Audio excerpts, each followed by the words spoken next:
our motion today, this House would criminalize individuals and organizations who do not recycle. So, before going any further, I want to clarify the definition of recycling and criminalization. First, recycling.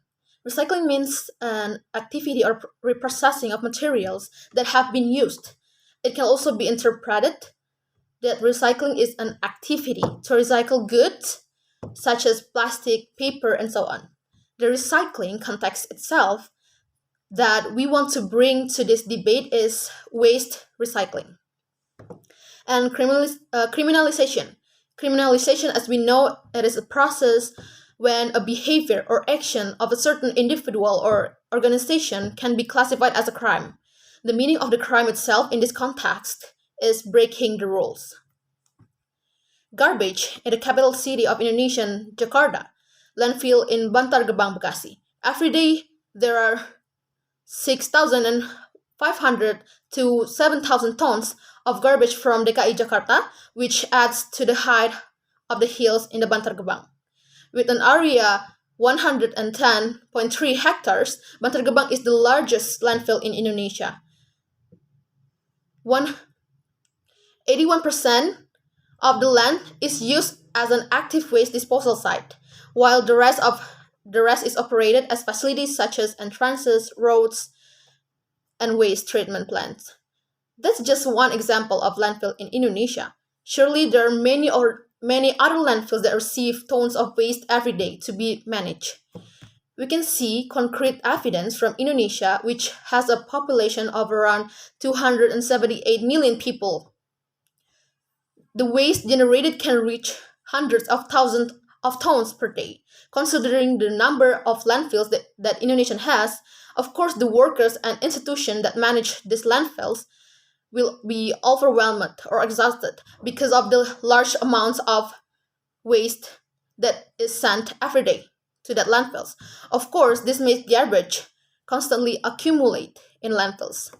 Even the Indonesian people themselves have a tendency to litter in the environment, not only in landfills. Garbage also accumulates in the environments around us.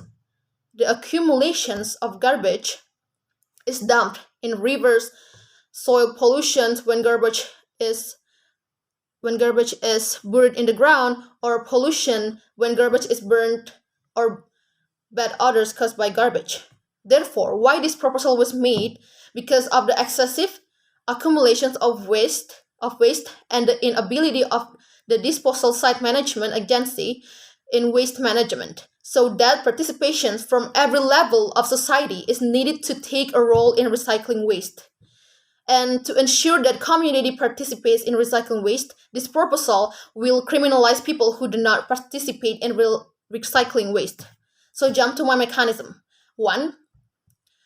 We will make regulations or laws if individuals or organizations do not recycle waste, then they will be punished according to the level of violation they commit. Second, each household head must report at least once a month on what steps he or she takes in recycling waste. Recycling of waste can be managed alone, or it can be done the risk of the organization that recycle waste. Third, the report can be uploaded on the official website of the Population and Civil Registration Office and will be checked periodically by the operator in each sub-district. Fourth, if each family head is not reported at least once a month, then the first step in giving punishment is to pay a fine or pay a fee. If this is not reported in sufficiently long period of time or months, the authorities or the police must arrest the head of the family who doesn't report recycling activities or efforts. So, jump to my argument. I have two arguments.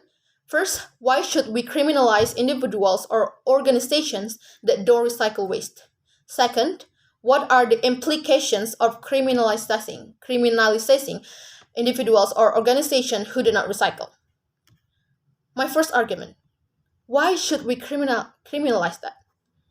As we know, there is already a chart that manage waste. However, this accumulated garbage has a very negative impact on the surrounding environment considering the pollution it causes. Even though the landfills has made efforts to manage waste, this unstoppable amount of waste make it difficult for them. As a result, garbage piles up and continues to pile up. This criminalization must be carried out so that citizens consider this an obligation and as a rule so that citizens will definitely do it.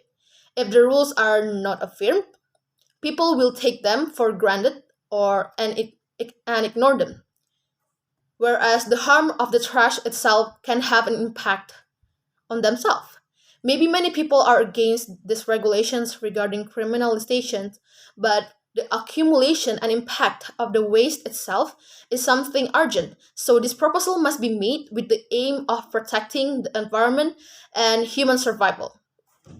And jumping to my second argument, what are the implications or criminalizing individuals or organizations who do not recycle? By criminalizing people who don't participate in recycling, then we can ensure that every strata of society will comply with this rule and comply with it. People will do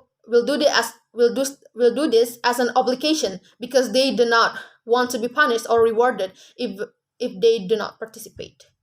This also has a good impact on the environment because with recycling activities from every level of society, the waste in the environment will gradually decrease. And so, based on my mechanism and based on my argument, this side of this house do agree with the proposal that would criminalize individuals and organizations who do not recycle.